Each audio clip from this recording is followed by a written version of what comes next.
93% win rate dari 14 pertandingan final yang dijalaninya, meraih 5 gelar UCL, 3 La Liga, dan 1 Copa America.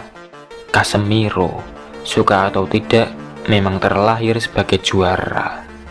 Selain itu, Casemiro juga baru saja diakui dengan masuk dalam daftar FIFA FIFPro tahun 2022, sebuah penghargaan yang memang dipilih oleh orang yang tahu sepak bola.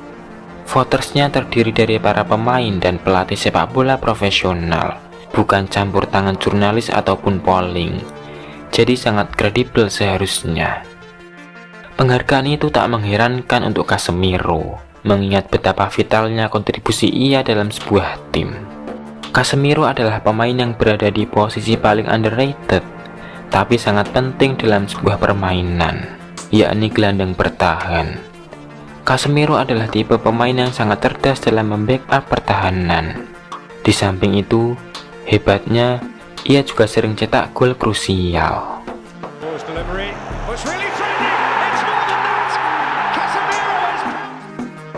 Oke, mari kita ungkap sisi hidup Casemiro. Bagaimana bisa ia menjadi pemain yang memiliki kualitas sebesar itu? Kisah perjalanan hidup seperti apa yang ditempuhnya? Let's go, kita simak bersama.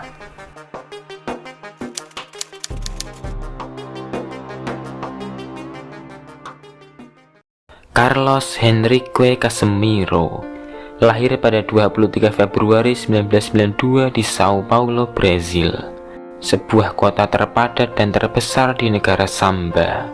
Dilihat dari sejarahnya, Sao Paulo awalnya adalah kota yang religius, namun sekarang kota itu sudah berubah menjadi kota kapitalis terbesar di Amerika Latin.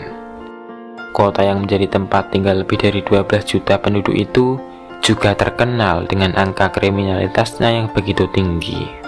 Selain itu, kesenjangan dan kemiskinan juga masih menjadi masalah utama tanah kelahiran Casemiro tersebut. Karena kemajuan industri dan pariwisata hanya dinikmati segelintir orang saja. Sisanya masih banyak yang menderita kemiskinan dan kelaparan, termasuk yang dialami Casemiro.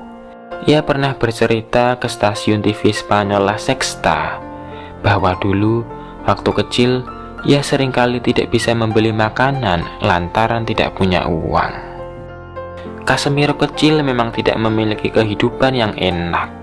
Keluarganya termasuk dari golongan garis bawah kemiskinan. Selain masalah ekonomi, Casemiro juga harus merasakan pahitnya broken home ketika sang ayah meninggalkannya di usia 5 tahun. Meski begitu, sang ibu tidak menyerah. Beliau terus merawat Casemiro hingga pada usia 10 tahun, Casemiro akhirnya bisa masuk sekolah sepak bola.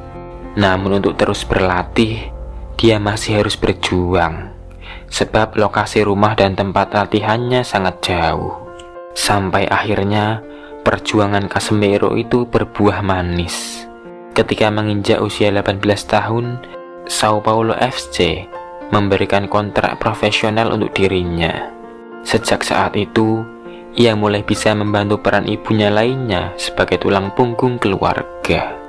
Selanjutnya, seperti yang kita tahu, bakatnya yang hebat itu tercium oleh klub besar Spanyol Real Madrid. Di ibu kota Spanyol itu, Casemiro sukses besar. Selama 9 tahun membela Panji El Real, Casemiro banyak sekali memenangkan gelar. Petualangannya kemudian berlanjut ke tanah Britania, tepatnya di kota Manchester. Keputusannya pindah ke Old Trafford patut diacungi jempol, sebab saat itu setan merah sedang dalam masa-masa terburuknya. Namun Casemiro yang sejak kecil punya mental pejuang, berkontribusi besar dalam kebangkitan United di bawah tangan dingin Erik ten Hag. Buktinya ia andil besar dalam mengantar Manchester United juara setelah 6 tahun puasa gelar. Manchester United back in the business of winning. Kini Casemiro dan keluarga sudah tidak perlu khawatir lagi soal makanan ataupun kebutuhan. Sepak bola telah membuat dirinya dan keluarganya hidup layak. Kisah singkat Casemiro ini kembali mengingatkan bahwa sepak bola itu lebih dari hasil pertandingan. Sepak bola itu juga memanusiakan. Sudah sepantasnya sepak bola itu bisa disentuh oleh semua lapisan. Jangan sampai ada anak kecil tidak bisa berlatih sepak bola hanya karena kemiskinan. Terima kasih sudah mendengarkan curhatan. Sekian.